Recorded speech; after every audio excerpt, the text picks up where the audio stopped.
環球大戰線，深入世界最前線。我是董志豪，向全球各地收看節目的觀眾朋友問好，大家平安順心哦。也請大家幫我們的節目按讚、訂閱、分享，我們正邁向20萬訂閱的大關。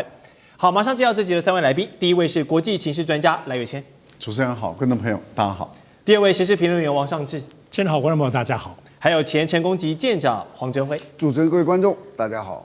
好，節目首先要展開的話題呢，我們要來看到中日之間的稀土對抗，近期台面上台面下有許多的動作在發生。日本富士電機呢，最近2位員工做了一些壞事哦，被中方逮捕呢。他們是以這個走私受管制的稀土磁體產品為由呢，已經被正式批准逮捕了。那為什麼日本要來走私中國這些稀土？就是因為前段時間首相高市早苗那一句“台灣有事就是日本有事”，把中國大陸給惹惱了嘛。那現在呢，就是卡着這個稀土的脖子，而且這件事情不只是員工的個案哦。隨着中國官方深入的挖掘下去，發現竟然有一條灰色產業鏈在背後運作。因為牽扯出的內幕呢，包含了這個涉案的企業員工之外，也包括了出口的這個中介貿易商，還有協助通關放行的海關人士等等。發現也有許多的中國籍人士涉入在其中，所以展開這個大規模調查，就像葡萄一樣，一抓一大串。現在有10幾個人呢，都要接受調查了。這個案件看起來已經不單單是一個企業的間諜案了，或許背後還有這個國家層級的考量，而且是一條完整的稀土走私鏈，現在浮上了台面。那麼中國的稀土供應就真的這麼重要嗎？一斷供，我們就看到日本的企業現在已經是有點受不了感覺了。這個台面上還在硬撐，在私底下走私。中國的稀土管制把日本企業給逼急了嗎？那麼之前我們看到有輝達的這個白手套禁令，現在則是有稀土走私想要瞞天過海，可以說大家為了拿關鍵的物資無所不用其極。所以首先我們要請教賴岳謙老師哦，這條路執行起來，走私有這麼容易嗎？在中國的眼皮子底下，你怎麼看？當然不容易。高市早苗確實急了，日本也很急啊。但是他們表面上裝的好像沒什麼事一樣，其實急得像無頭蒼蠅。你看高市早苗跑到 G7 的時候，也一直在講到稀土的問題，而且一直要求 G7 大家一起來搞一個所謂的去中國化的這種稀土供應鏈，然後說要斷絕跟中國的關係。可是你看到 G7 到最後的一個決議是說5年後看能不能降低到依賴中國只剩下60%左右。那依賴中國60%，那意思也就是要花5年的時間，那就意思也就是之前的依賴可能高達80%、90%都不等啊。這是一個部分。第二個部分裡面，我們看到日本的很多企業就裝的說：“哎呀，我們以前已經從印度那邊過來了，可是印度的供應事實上是有限，而且品質不穩定啊。”那另外，現在印度也在縮緊出口的這個情況，所以事實上日本的企業是越來越着急、越來越緊張的。緊張到什麼程度？我們可以看得出來的，就是說你是民間企業，民間企業你面臨的稀土斷供的危險，而這個禍是由你的政府所惹出來的。對，那你民間企業應該大家聯合起來跟這個高市早苗說：“哎，你當初你們選舉的時候，你們自民黨選舉是我們給錢的，沒有我們的錢，你們怎麼可能選得上？”而且你們的政治獻金都是我們給的，你們參券還貪污嘞啊！那你們怎麼今天惹這個禍由我們來承受？好，我覺得日本的企業界沒有做這件事是不對的，這第一個部分。第二個部分就是日本的企業界現在自己卻開始走違法的路徑，違國家安全法，違反中國的國家安全法。中國的國家安全法早就已經有規定了，而且這個細則講得很明白，就是磁鐵必須是一體成型的。對，換言之，也就是說，你只要把相關的東西一拆除，這個磁鐵就壞掉了。它必須是要這樣子的設計。換言之，你不能用組裝式的。好，這個法律規章得很明白，規格也解得很明白。那日本為什麼他派駐在中國大陸的北京的副高管？他就是副主管了，是副主管，這很高階的員工了，他為什麼要鋌而走險？而且為什麼一個日本人派過去技術人員、工程師，他負責來指導他們的工廠怎麼去做這種組裝式的磁鐵，而且一定是秘密的、偷偷的進行。也就是說，很有可能日本的員工就少數幾個人，也就是派駐在中國的工廠，他們來操作，不讓中国的員工去接觸。可是我相信很多中國的員工一定會覺得很奇怪，為什麼你們半夜或者是偷偷的在那邊，對，怎麼會在做一些什麼東西啊？那當然，這個消息一定是走漏了，啊，也一定有人開始舉報。舉報以後，那當然公安機關就開始循線在查了嘛。循線在查，證據確鑿了，而且也涉及到中國的海關人員，很有可能有些人收受賄賂，也不一定了。目前來講，都還在調查中，還有沒有一些報進出口的這些相關的企業？那麼為了獲得巨大的利益，他這個偽報啊，這些不實的證件把它夾混走出去。但是不管如何，我看到中國大陸收網了，也就是證據確鑿了，收網，所以在海關擋下來，抓起来。抓起來的時候，先剛開始公布的是行政拘留，而且也讓日本的派駐在中國的大使館，他們的工作人員按照他們的領事的這個待遇，他們可以去探監。可是您看到日本馬上表達強烈的抗議，可是中國大陸就是說，對不起啊，現在還在調查中，沒有幾天確定了他們的犯罪行為非常的確實，批捕了。那也就是從行政拘留到逮捕，那就代表什麼？違法已經確定了。基本上來講，中國大陸的對外國的員工啊，他們在中國大陸的違法一定是基本上冤案幾乎是零，不會冤枉你了。我們還沒有看過有任何冤案，所以日本人心知肚明。但問題就在於，為什麼私人公司要去違反中國的國家安全的理由，要來的這樣的一個違法的行為，他都來幹？他是私人公司，他可以離開公司嘛？他為什麼要這樣幹？這代表這個公司被逼急了。好，可是問題就在於，難道這只是一家公司嗎？不要忘了半導體產業、汽車產業、軍工產業，而且還可以延伸出來的更多，甚至他們現在目前想要發展的無人機，這些都需要用到馬達，都需要用到磁土。我個人認為日本是真的着急，只是說他們裝的好像，哎呀沒什麼事，我們的存量還夠，哎呀我們有印度可以來，我們還有第3軌道、第2軌道，我們還可以用拆裝的方法。其實那是一種裝模作樣，也就是說，拜託啊，你政府趕快給我們解決問題吧。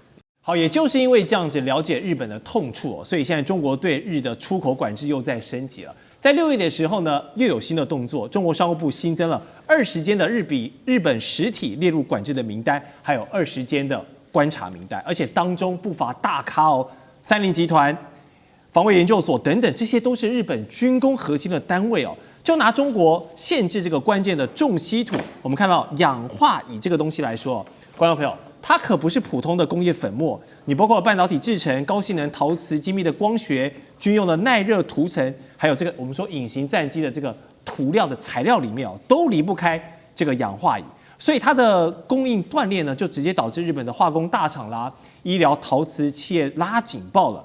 那當中呢，我們看到中國大陸以稀土牌出口管制來教訓日本的這個時候，這一場關鍵的供應鏈戰會不會改變到整個東亞產業或是戰略格局的發展？上志哥，我相信一定會，特別對於日本的他們引以為傲的整體的工業，這個工業包括傳統的這種大的製造業，乃至於剛剛其實賴老師也提到的部分，半導體，包括現在最先進的這些產業，都會受到影響。我想，其實這一次在6月底，中國大陸商務部又在公布另一波，包括了關注的清單，包括了管制的清單。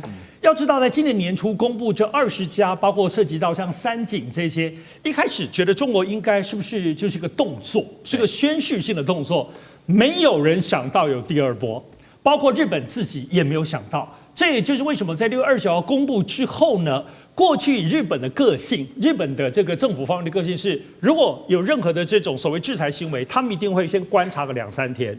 結果這6月29號公布之後，隔天日本官房長官就直接召開記者會，表示不能接受，表示很強烈的態度要跟中國大陸抗議。所以你可以感覺到，無論如何，高市早苗政府有痛嘍，在這一次這個第2波，因為難道只有第2波嗎？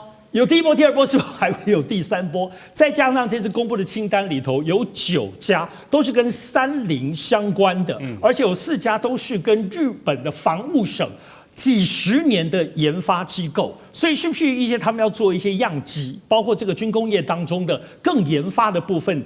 切斷的部分就不只是制造產業了，而且我們同時來看，其實最近除了這個制裁方面的話，有更多像剛剛其實建昌所提到的，我們知道先前對於鎢，對於已經使得日本當中2家最重要的這個公司永久不生產了，對，然後也傳出了工業鑽石，就是切割的東西，前盾也受到影響了。至於談到這個鋰是什麼概念？因為大家赫然發現，跟去年2025年同期相比，到今年竟然整個氧化鋰相關的進口竟然只有去年同比的1.17%，剩這麼一點點而已。而且後面包括一些鍺跟鉈，甚至到今年是0，完全沒有進口任何1公克到日本，而這些都恰好可能是汽車產業當中非常需要的這個東西。所以呢，中國大陸現在看起來是系統性的來制裁日本，而且這制裁不只是說逼你高市早苗要對於台灣有事這件事情你要道歉，不止，很可能是做一個歷史的總清算。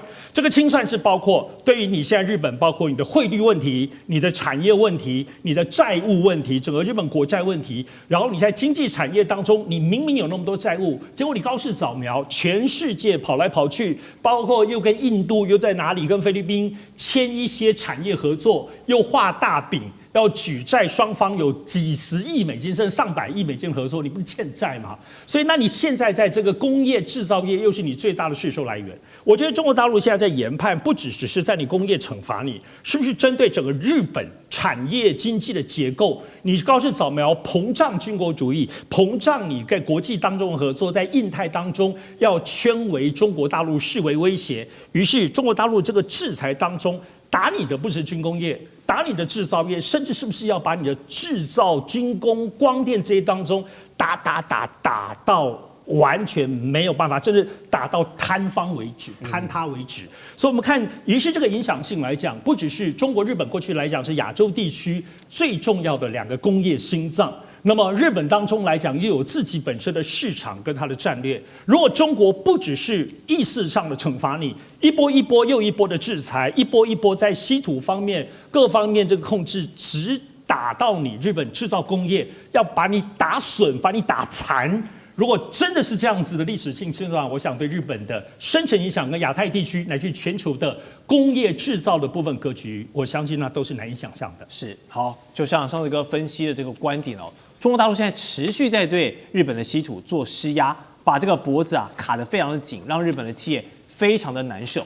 那高市早苗首相呢，還沒有看到他對於中國大陸呢做出這個比較態度端正的一個道歉，但是他還是有很多的動作频頻，就是四處奔走，找盟友，找解方。最新的動作呢，是高市首相去到了剛才提到的印度見了總理莫迪，促成了日本跟印度在關鍵礦物還有半導體領域的合作，就是要強化供應鏈韌性跟經濟的安全。那除了找外援之外呢，日本自己也把目光轉向了距離這個東京的東南方大概2000公里這麼遠，有一塊面積只有1.5平方公里的小島，叫做南鳥島。但你不要看這個島雖小它附近的海域蘊藏着極具開發潛力的海底稀土資源。這就是日本打算商業化開採稀土，未來找一張稀土不求人的王牌。但是呢，這個南鳥島還需要很多的勘探作業、試採作業，這後面還有很多的後續相關的問題。但至少目前是日本找到了一個解方之一。所以日本對內對外，我們都看到在做出了許多的努力。然而手上握了這些手牌，足以被中國大陸斷供之後，在稀土牌這方面找出自己的一條路嗎？我們問一下艦長。我覺得那幾乎是不可能的。我先不要說日本多麼的強大或是衰弱，你去看美國的例子。你看美國在去年打這個關稅戰的時候，他一開始秋風掃落葉，他把全世界幾乎每一個你看他的領袖都對川普的各種的好，討好啊，取悅於他。那他用同樣的方法對到中國大陸，中國大陸沒有屈服，結果中國大陸用了一招，就完全扳平了這個趨勢，就是稀土。那大家可能很奇怪，說稀土到底是怎麼樣？你就要我用經濟來威脅你，就好像我想把你餓死，那需要一段時間你才能把你餓死。可是稀土這個就把你的空氣抽掉，你會立刻你的所有的這些叫做比較重要的一些工業就完全就要停擺。所以美國清楚這個之後，他就知道我沒有辦法跟他對抗。所以你可以看到，美國在關稅戰裡面唯一退讓的國家就是中國大陸，而中國大陸打出的那一張王牌，它不是牌，那張王牌就是稀土。那稀土你想要去克服它哦，我可能不是很專業，我看過一些專業的書，他講得很清楚，要用國家級的力量推動，投資上兆美元，至少10年才能克服。你就說他們這些所有的幾乎都不可能。那接着你就會想，所以你能不能夠克服這個東西哦，其實是一個叫做相對的實力，你知道。我們拿美國，美國克服不了，对不對？那我們先看看美國跟日本的實力。我們先說2025年的 GDP， 名目 GDP， 美國佔全球27%，日本佔全球3.7%。你知道日本它的實力遠比美國要差。第二個，我們說這國際關係，你在國際你要拉攏這個拉攏這個的，對不對？那你再看美國到目前為止還是世界的大哥哦，你可以說它各種的在東升西降。但是表面上看，他也是世界的大哥，而且在過去從二戰以來，他幫過多少國家？那大家再去問問自己一個問題：日本從二戰到今天跟誰是鐵桿兄弟？沒有一個。他在二戰把整個東南亞打得一個稀里啪啦的，他跟誰曾經是鐵桿？沒有。當然，因此現在高市長在全世界跑的時候，你會發現，他其實在各地的時候啊，他是在告狀。他不是在求助，是什麼叫求助？哎，拜託這個事情你幫我一下，我就能夠稍微克服一下。誰能幫他？沒有一個人能夠幫他。大家都知道，沒有人能幫你，連美國自己都克服不了，我怎麼幫你？所以他其實一直在講，每一個地方都在重複說這些事情。所以到最後你就發覺，高市早苗在到處抹黑中國。你看了沒有？他這樣對我稀土這個樣子，對我們這樣，這是一個告狀期。然後我再說一個，最後一個這個。所有的這個東西啊，就是我們說好聽的，他在樂觀的期待他能夠翻牌，其實他就是在做一個叫做病急亂投醫。然後現在所有海鳥島的這個東西啊，它只能說是一個很長遠的戰略的一個儲備。你要想和印度合作，也只是一個叫做外交的緩衝，但它都不會起實際的作用。了解，是好。待會回來，我們還有更多國際議題的討論。觀眾朋友們，我們要開會員頻道啦！因應呢美中、中東還有印太的亂局，你看到的是新聞，我們看到的是背後誰在操控這個世界。加入會員可以取得獨家視角的通行證，你將優先取得更深的觀點判讀，包括了核心真相分析、歷史脈絡拆解、局勢推演邏輯。同時解鎖會員勳章、優先互動權、問題解析、幕後花絮，支持我們制作高品質的影片。點擊下方的加入鍵，一起成為戰友吧！我們會員頻道見。好，歡迎再回到環球大亂線節目現場。高朋友，一個數字哦，我們來看到102次預警通報的疏漏，這是一個什麼概念呢？這不是1、2次漏看，是整整上百次的疏漏，竟然就在美國特勤局的眼皮子底下發生了。這個簡直是不敢相信的一件事情哦。這種程度的預警疏漏呢，在專業的維安領域來說，絕對是令人笑到大牙，是業餘到不能再業餘的一個事情了。那這件事情呢，就是美國的政府監察機構針對，大家還記得嗎？在2004年，川普當時還在這個競選總統的時候，還在賓州的造勢場合上遭遇的那一場槍擊事件啊，記者幫他拍下他這個舉臂振揮的這張照片。有人說呢，這張照片可能是近代最偉大的一個競選照片。但 anyway， 川普當時遭到了槍擊，這個事情搞得很大。調查現在出來了，原來是你美國自家人，你特勤局出了這麼大的疏漏啊。然後呢，這個讓川普當時是一度很危險啊，但他最後是福大命大，度過了這一次的槍擊案。但是這份報告出現的時間點很有意思哦，你早不發晚不發，竟然是在現在進入到7月份，美國即將迎來這個建國250週年這個大日子前夕，把這個維安的遮羞布給扯出來，給碾個粉碎，這就很有意思了。這究竟是提前在這個響哨，在幫美國特勤局打預防針，還是說有人在後面刻意在煽風點火，要在大日子、國慶大日子的時候把這件事情這個哪壺不開，這個重提一次？那賓州槍擊案的確發生了很多槽點，但是國慶前夕此刻拿出這個敏感議題，賴老師怎麼報告？這個裡面應該有很多的政治意味可以解讀咯。當然可以解讀，但是我覺得是避免他在犯錯。我覺得這是一個非常重要的一個關鍵點。對，為什麼？因為他們的監察機構不能夠容許美國的現任總統，當時2024年的時候，川普他是後任的，對的總統候選人而已，還沒選上。是，但是他現在是现任總統。美國的现任總統如果被槍殺，那基本上都是大事情，真的太大了啊！因為有幾次都是在現任的時候，有的是被槍殺身亡，甘乃迪就是一個案例。那有的是沒有身亡啊，但是這些事情在美國的社會來說，以現在的情況不能夠再讓它發生。所以我覺得監察單位在他們的250年的建國紀念日，在這個時候把他們的調查報告趕在這個之前發布，我覺得有政治意味，也就是提醒特勤局，再犯錯的話，你要負完全的責任。因為他們在糾錯的這個過程中，他們發現有個環節非常重要，不應該發生，但它卻發生了。特勤局是負責國家元首的安危，也包括副總統在內。好，那主要是總統。當然，可是問題是你的情報來源，你不能夠只是靠特勤局的情報，也不能只靠聯邦的情報，也就是說，我特勤局跟聯邦調查局 FBI， 你不能夠只靠聯邦政府的情報，你最重要是要跟地方政府的情報系統要整合在一起，串聯起來。所以他必須要跟州、跟郡，也就是辦活動的那個地方的地方政府的警局，你們必須要有一個通訊中心。現在特勤局承認他們沒有這樣子建立一個通訊中心，他沒有加入，他也沒有建立，所以當時地方政府，也就是州內的這個他們的警政單位，其實他們接獲到的這些情報是有90幾件，快到100件，而特勤局只接獲是個位數，還不到幾十件這樣的一個情形。那你想想看，中間的差異是存在的。可是如果說当初特勤局不要居高臨下，覺得自己不得了，我是特勤局，聯邦政府的，你們的地方政府算什麼？小地方一個郡算什麼東西？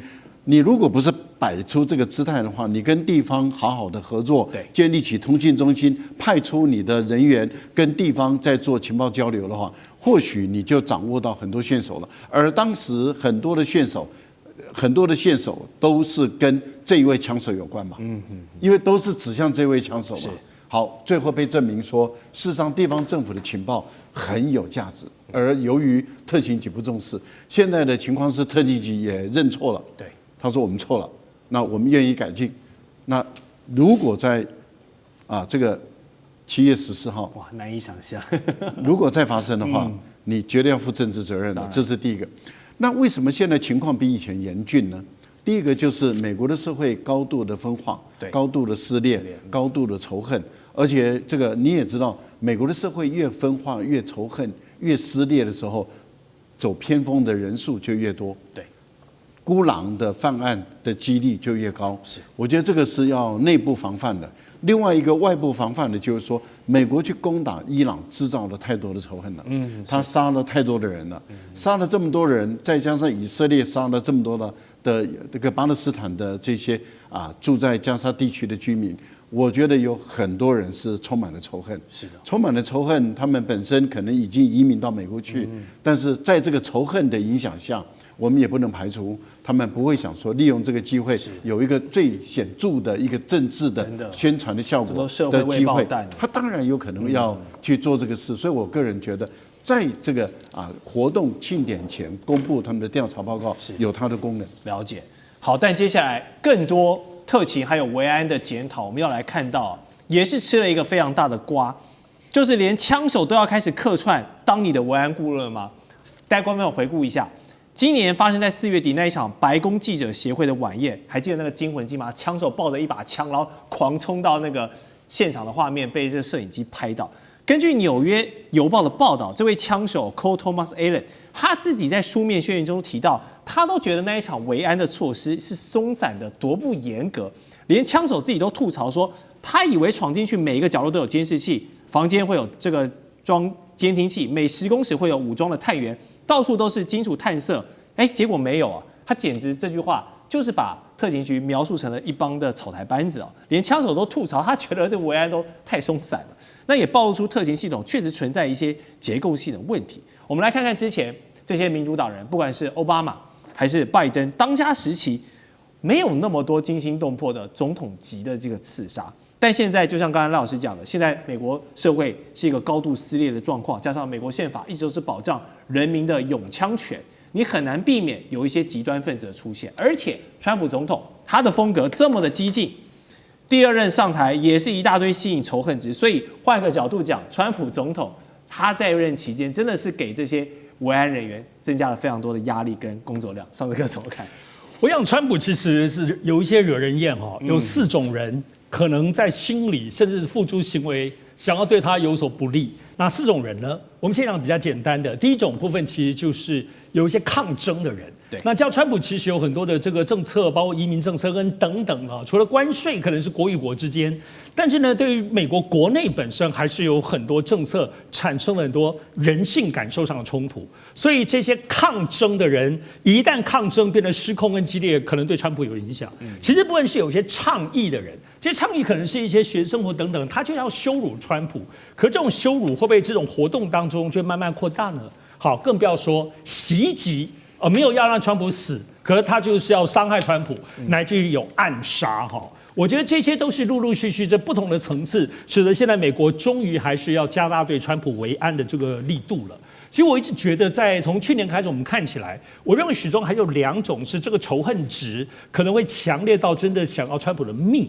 首先，第一個部分，我覺得還是就是有關於去年，尤其去年他跟猶太人，他在這個推行這種所謂的猶太政策，只要在美國方面有任何反猶太，包括在校園，你看他對哈佛、Stanford 所有這些名校，基本向下的重手哦，川普直接給他們壓力，他就是要跟猶太人，就要跟以色列站在一起。所以去年那個對於所謂的猶太人或反猶太人這個仇恨值轉化出來，想要川普的命是非常非常深的。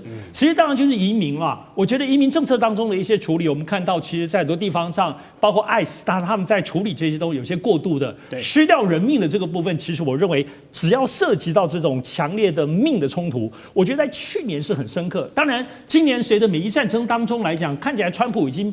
我覺得很多人看他罵納坦雅胡，然後而且這麼重，其實罵的都蠻爽的。所以我覺得有一些，我覺得川普個人或乃至他整個團隊也開始有點 detach， 從跟以色列的捆綁當中，這種感知是慢慢有點脫離。我認為可能這個好一點。可是呢，其實不要忘了，誰要傷害川普？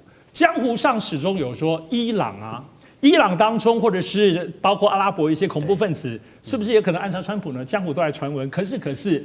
這些傳聞背後又有人認知作戰或認知真相說，真的是伊朗要傷害川普嗎？還是以色列的摩薩德情報系統才是真正想殺川普的人？我們知道，其實以色列當中有摩薩德系統，有辛貝特，有阿曼，他整個對內對外他的情報軍情，那是一個非常明明秘密的。而且摩薩德有名的，你以為是反恐嗎？摩薩德有名的就是國際暗殺。所以我覺得，在川普的周邊的這個人當中，一旦在今年美國跟以色列的關係沒有像去年當中這麼緊密，在美伊戰爭之前來說，大家真的是麻吉到死掉。但是現在看起來，大家已經有點脫離了，美國覺得上當了。所以一旦在這個過程裡頭，真正可能會出重手的，難道不應該防範摩薩德嗎？以色列的摩薩德，我覺得現在大家在評估起來，認為我覺得川普身邊也都不是笨蛋，大家在對川普的保護，可不只是剛剛講的美國這些暗殺襲擊的這些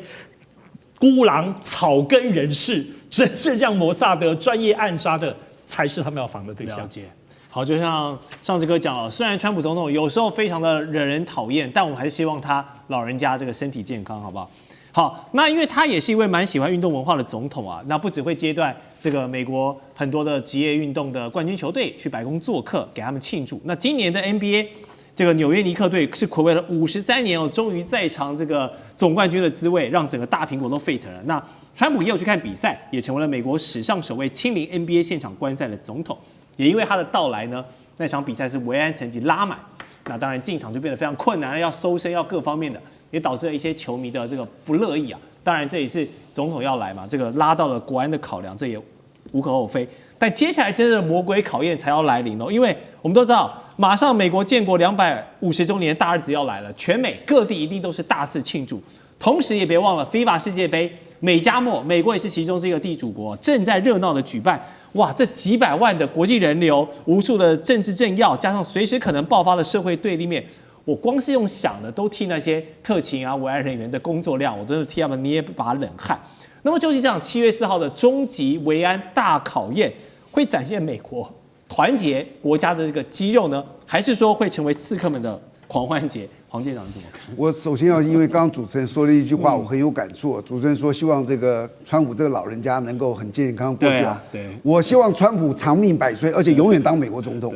他的真的是川建國，他的存在讓中國的崛起變得更快速，這是第一個我的感覺。第二個，其實剛剛不管是賴老師也好，這個尚志哥也好，講完之後，如果你是美國特勤局的人，我坐這裡我就想到，是吧？嫌疑犯太多了。哪一個不想殺他？國內尚志哥剛剛講了4類人，國際上你說哈馬斯、伊朗、以色列、摩薩德不想殺他嗎？以色列殺他，當然不是說我殺他，還會做假旗行動，殺了他，然后我把他栽赃給伊朗，然後美國就會去打伊朗。真的是。所以当你有這麼多的人的時候，那我問你，我要防誰？那個叫做什麼情報警告？越多我會越忽視。如果今天只有2個，我一定徹查張三李四，追查到底。100多個，你叫我查誰？我覺得這一次防衛川普一個很大的一個困難就是嫌疑犯太多。我就記得我很久以前看一個這個美國一個電視劇，那個是一個大壞蛋，然後有一個人要說跟他講說報仇，那個人聽完那個大壞蛋聽完之後說，你去到後面排隊，那個一大摞的人太多了，這是真的。我覺得美國特警局現在最大的困難就是嫌疑犯太多，是的，甚至他有自導自演的可能。你記不記得上一次那個就在那個酒會的賓州那一次，這個人不是拿了一個長槍嗎？你去想一件事情這個嫌疑犯拿的是長槍，我對着總統那個方向衝過去，這裡有這麼多的人，然後警衛，如果你是警衛，你有槍嘛？如果說這個人拿的是一把刀，我警衛會撲上去，因為我們練過近身搏鬥，他拿的是一把長槍，你敢怎麼樣？我跟你講，大部分的警衛會拿了短槍就這樣對着他打，這些所有的警衛都是非常準的人，那拔槍又快，結果你有沒有發現，在那麼的多的人，不是在室外那麼多的在室內，沒有一個人受傷是連兇手都好的，那沒有為什麼沒有人打他？所以當時我記得好多人都說，這是不是自導自演？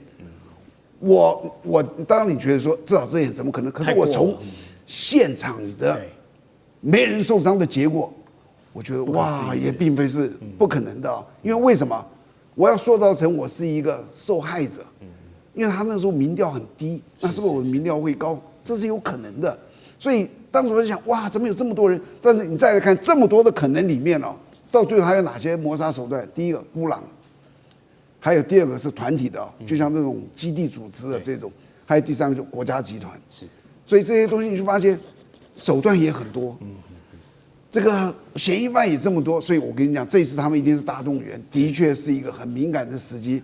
我們祝福川普長命百歲。是，好，究竟今年的7月4號，美國250周年大日子能不能平安落幕呢？我們也會持續觀察。休息一下，待會回來。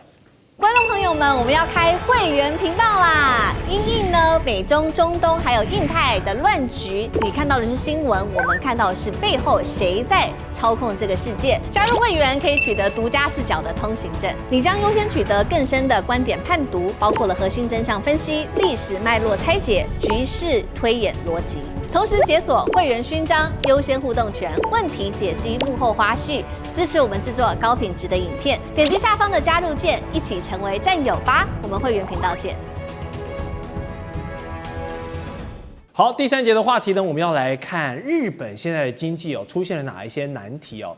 日本曾經是這個全球的第2大經濟體，也可以說為是亞洲最穩定的一個金融體系的代表。那大家都知道嘛，近期日本的匯率是跌得非常的慘甜價吸引了全球的觀光客去造訪。但同時呢，日本也正面臨着很多的像是匯率的暴跌啦、債券被拋售啦、企業的破產等等的增加，還有物價全面上漲等4大危機。我們帶大家來看甚至呢，市場現在都在懷疑哦，日本會不會成為下一個全球金融引爆的一個疑慮？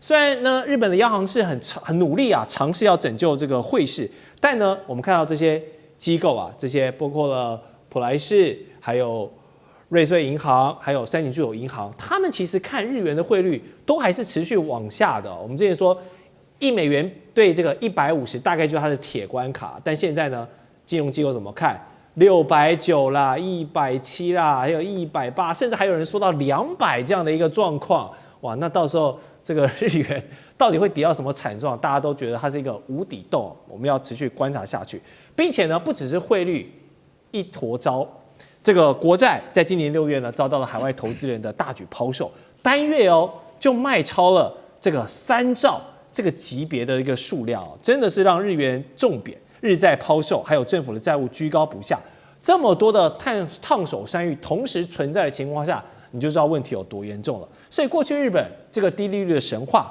還有到現在財政信心危機哦，其實這兩者之間哦只有一窗之隔啊，是非常容易就捅破這一層紙窗的。那如果這個債匯呢都持續雙殺下去的話，尚志哥你怎麼看？日本是不是正在醞釀一個金融全球風暴的一個破口會發生嗎？大家為什麼擔心日本？主要就是日本剛剛其實建橋講這一切，日本最近的財政震盪已經其實超過大家的想象。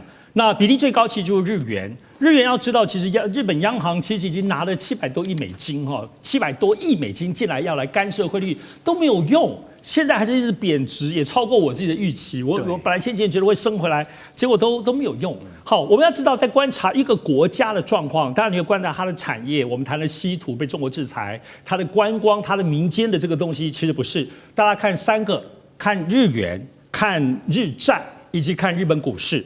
所以我們先講日本股市好了。日本股市其實表現還可以，日本股市現在創歷史新高。那麼在6月部分已經破了歷史的一個7萬點哈，最近大概都是6萬點、7萬點這個邊緣。而且外資當中有人認為會漲到9萬點。所以說日本股市大家看，雖然看起來是好的，可是日本股市跟台灣股市一樣，現在都是整個偏傾斜的，都是以科技類股為主，它並不均衡。好，日元剛剛提到它的問題就是央行它都不信。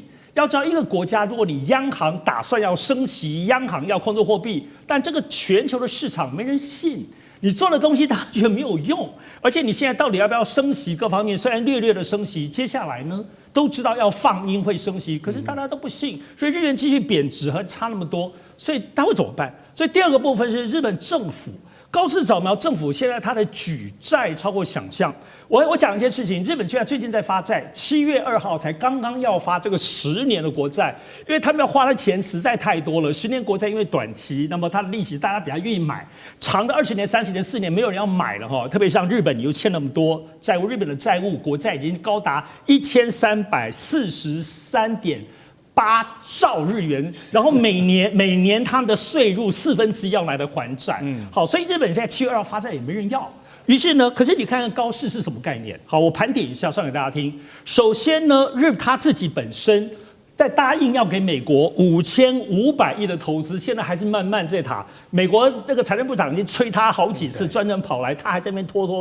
好，在此同時，明明已經日本內部國債欠了那麼多錢，對吧？已經超過你的負擔了。結果高市早做的事情，他跑去印度跟印度说：“我未來10年跟你10兆日元，眼前今年2兆日元的概念，2兆是125億美金呢，要合作。”跑到菲律賓，跟菲律賓說：“我要跟你有34億美元的接下來的部分合作。”然後对日本的國內說：“我們官民要來做經濟開發，370兆日元要投去各式各樣的你能想象的部分開發，包括這些軍國主義的這些的再開發。”這就高市早苗上台之後，國際大撒錢，然後欠美國，然後國內要大撒錢，你覺得還能相信嗎？所以日本的財政部、日本的央行現在大家都不信。所以呢，雖然日本股市現在是起來的好，那它的危機點在哪裡？我覺得它的危機點是一旦日本的股市外資拋售。是，我覺得接下來如果外資拋售的時間點，因為 AI 或全世界的聯動當中的時候，它就會使得日元、日本日債，還有包括日股都巨大震動的時候，我覺得日本可能雖然不是說經濟坍塌，對，可是那個東西就失控了，而且這失控就會影響全球的金融。大家要特別接下來注意這一點哦，不要認為說好像有人喊到9萬點，那麼日本股就一路上去。現在狀況跟台北股市一樣，要居高思危。了解。好，剛才這個上次跟我們模擬了一下，如果股匯是三殺的情況呢，大家真的要特別注意，好不好？不過現在隨着日元匯率持續的走貶啊，這個日本國內的觀光啊倒是賺得風生水起啊。我們知道很多觀光客去玩啊，甚至出現了這個陰陽菜單的狀況。你拿中文或是你拿英文的菜單啊，價格是跟日文菜單不一樣的這個雙標的現象。但要知道，不是所有日本人家裡都開餐廳賣抹茶冰淇淋啊。你那些做貿易进出口人怎麼辦？你這些中小企業現在成本這麼大，他們承受的前所未有的壓力。我們來看一個數據哦，根據東京商工的最新調查，在2025年的會計年度，日本破產的企業數啊，已經是達到了10505間了，這較前一年是增長3.6%到4%的，更寫下了10多年來的一個新高紀錄。所以很多的企業，大家看着這麼多觀光客來，但他們卻只能倒閉啊，他們吃不到這個紅利啊。那過去呢，大家都認為說啊，你日元貶值是有利出口啊。但現在是進口成本的暴增，企業的倒閉創新高，弱勢的日元是不是已經從過去幫助日本經濟的助力，反而現在已經變成一個包袱了，沒有辦法解決？接下來關廠、裁員、失業，這都是很嚴重的社會問題啊。黃隊長，你有觀察到這個問題，你覺得會擴大嗎？我是這樣講，這個經濟問題是非常複雜的，對，不是一個很簡單的事情，但是大部分的国家都希望我的這些匯率也好、利息也好、通膨也好穩定，哎，那是一個最重要的一個事情。那只要一變動很大，就像有时候台幣升，你也可以看到國內一大堆人批評。那我想這樣好吧？這樣你也發現一大堆人在批評。其實所有做生意的都希望穩定，他能夠知道他怎麼樣去買，怎麼樣去賣。那日本到底問題出在哪？問題出在1985年代的时候，那個時候日本的經濟橫掃全世界。我那時候記得我在這個美國讀書，那個教授講說，全世界有10大銀行哦，7家是日本的，前3大全是日本，所以這麼強大之下，在1985年這個廣場協議就逼着他從241比240，像今天才最多說到200嘛，對，240哇升到120，那對經濟日本是一個非常非常強一個強烈的一個打擊，所以他日本一下子變成強勢貨幣了，變成這麼的高，所以他怎麼樣？他就要採取弱勢貨幣。他如果採取弱勢貨幣，就是低利息，他就把利息幾乎降到0，甚至有負的時候，希望大家能夠利息低嘛，你就來借。我舉個最簡單的例子，長期日本大概利息從0到1嘛，像現在的1，那美國國債是4。如果我是一個大的金融財團啊，我們什麼事都不要做，我從日本借個相當於100億美金的日元借。我付你1%的利息，我拿去買美國的這個國債，賺4%套利。我什麼事都不要做，我1年就是3億美金的收入。所以很多人這樣做，但是這是不是日本希望的？當然不是，他希望能夠恢復正常。所謂恢復正常的一個參考標準就是通膨。全世界大部分的銀行希望通膨是2%，那日本長期在很低哦。2020年日本的通膨是0，2021年日本的通膨是負0.2，它一直很低。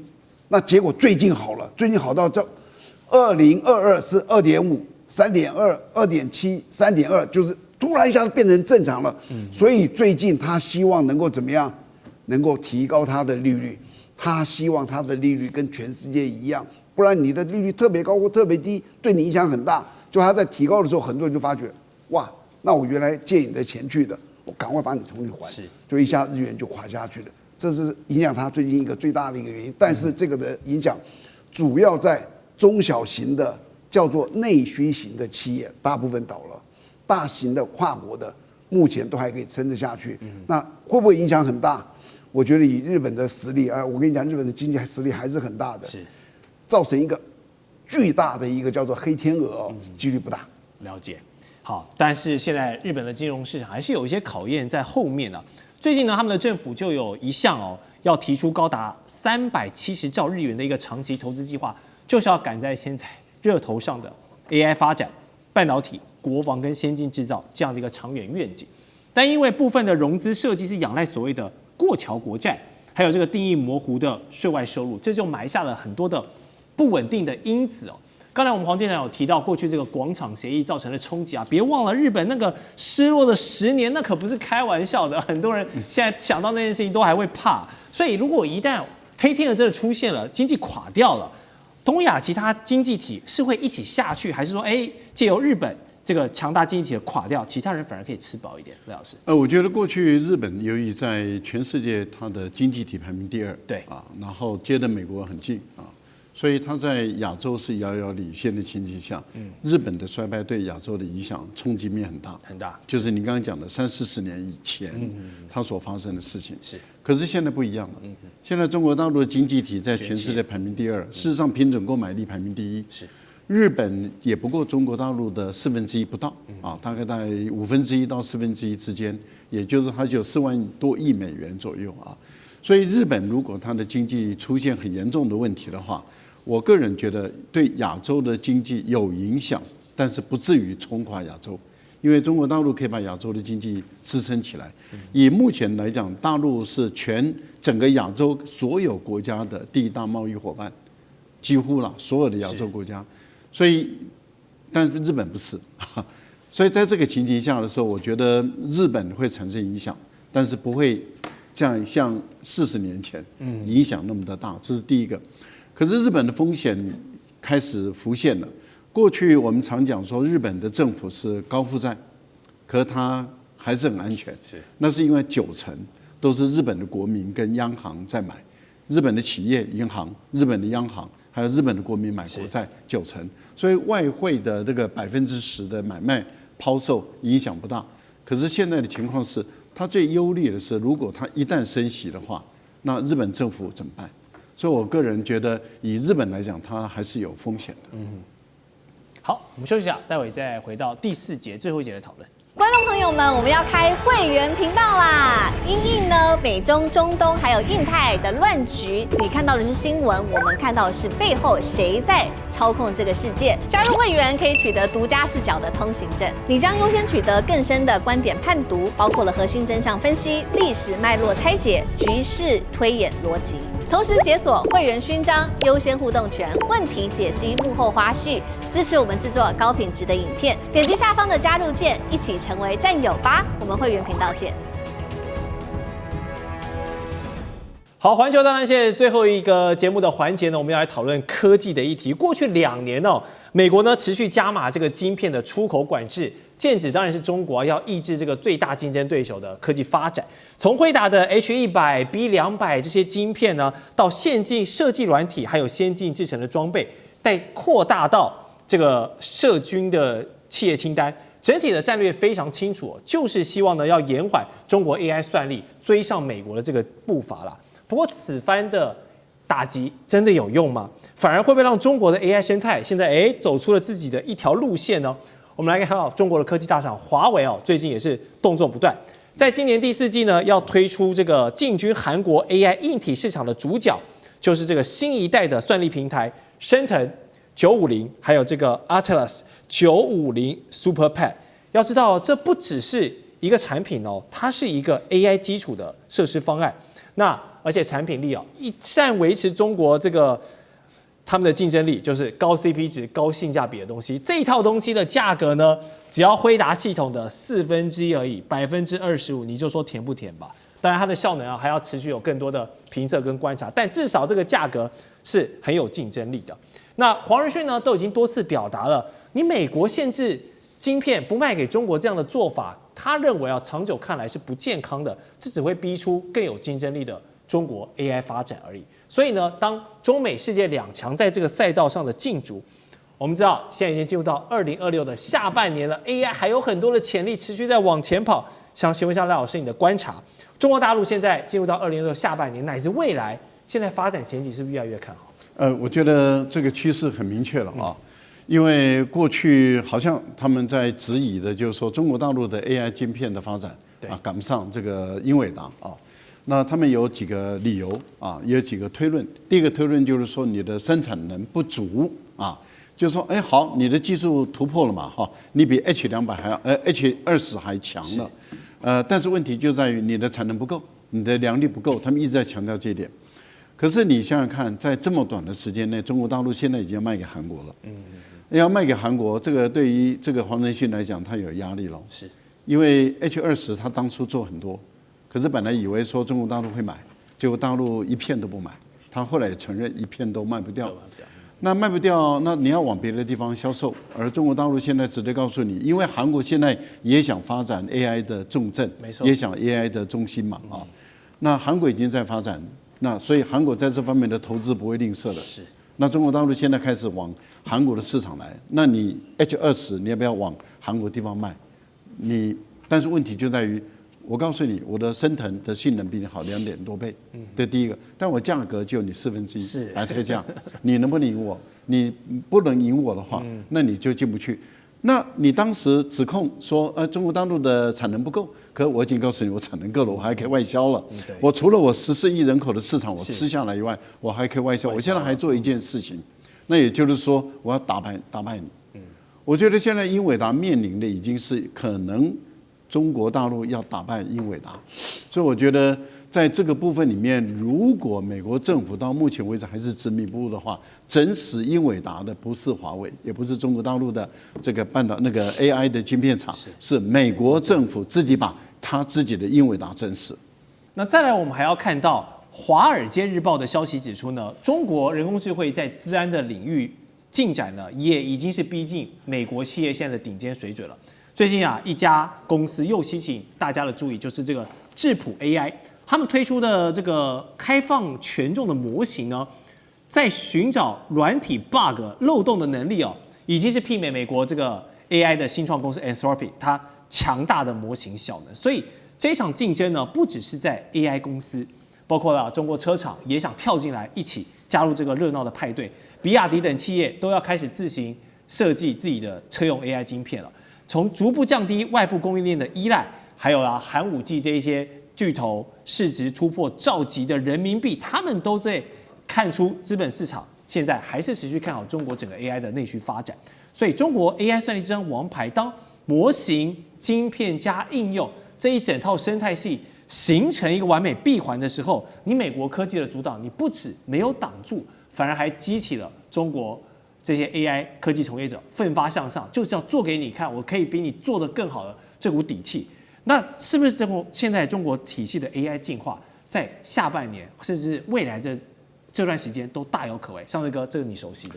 對，其實是這樣子。如果你現在還認為美國卡這個中國大陸 AI 發展，中國做不了晶片，中國沒有光刻機，然後中國沒有光刻膠。如果你還是走在這個狀況，你真的肉我當然應該去撞牆了啦。現在我們剛剛有關於這個昇騰晶片950 PR 開始賣到韓國這件事情是很驚悚的，它的驚悚程度就像去年很多人在2024年、2025年才赫然發現，全世界7奈米、14、28奈米以上成熟晶片的這一些我們講半導體晶片，各位70%都是中國大陸做的了，因為中國大陸光刻機做才70%。2025年他們在賣我們不要講先進晶片，台積電最厲害的成熟晶片，已經賣到8300多億人民幣。2025年整個銷售的狀況，人家生產晶片已經又便宜又好，賣到全世界。所以接下來今年是不是 AI 晶片呢？你以為還做不了？所以剛剛講這個華為這個事情是很重要很重要。好，事實上其實不止，我們講 AI 的部分有硬體軟體，大家要有個概念，都知道 ChatGPT 對應的中國大陸的大數據語言大數據模型就是 DeepSeek。剛剛講的部分，所謂這個智譜，它的部分是 GLM 5.2，全世界真的非常關注，因為它現在跟美國另外一個現在就是最頂尖、最厲害的這 Anthropic 的部分的它的這個 Cloud， 他們都是 AI agent。作為 agent， 他們可以處理跨部分，把你軟體帮你定，就非常非常強大。那智譜這個現在 GLM 的 5.2， 最近是全世界關注，為什麼？因為就在前幾天，在加密貨幣市場非常重要的 Coinbase， 他們正式宣布不用美國的 AI 了，他們正式要用智譜的這個 GLM 5.2， 跟這個他的創辦人的學生，他的做的 Kimi， 他要用他們來搭建整個加密貨幣的系統。而且我要注意哦，包括前 Google 的，非常我們都自為是 AI 先知施密特在今年年初的時候還說啊，中國的 AI 距離美國還有1-2年的距離，結果他前幾天改口說大概剩半年。意思就是今年年底，中國所有的 AI 硬體跟軟體都要跟美國完全追上。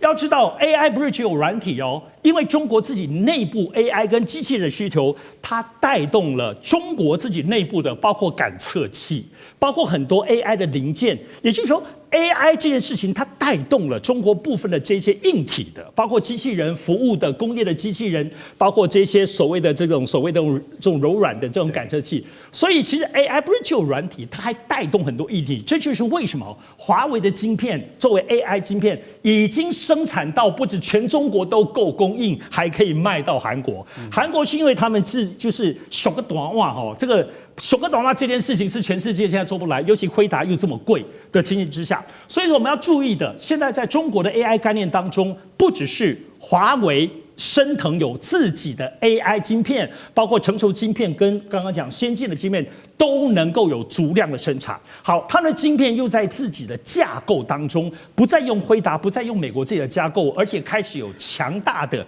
這種能力。最重要、最厲害，他们就便宜。他们用的 token 的部分，他们现在有一個做法，就是你買我的部分晶片跟我的系統，而你需要的 token 由我中國這邊便宜的電源層的 token 一起包給你，你這怎麼拼啊？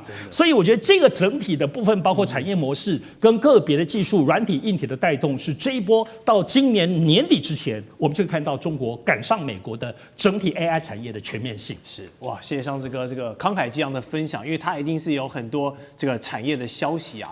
就知道現在中國的追趕腳步，還有我們來賓經常強調，一旦一個領域被中國打成了白菜價之後呢，整個市場就等着它收割了。AI 會不會是下一個這樣進入這樣的情況？感覺時間已經很近了，因為就連 AI 教父黃仁勳他都親口承認，擋不住中國 AI 的這個時刻啊，真的很快就要到來。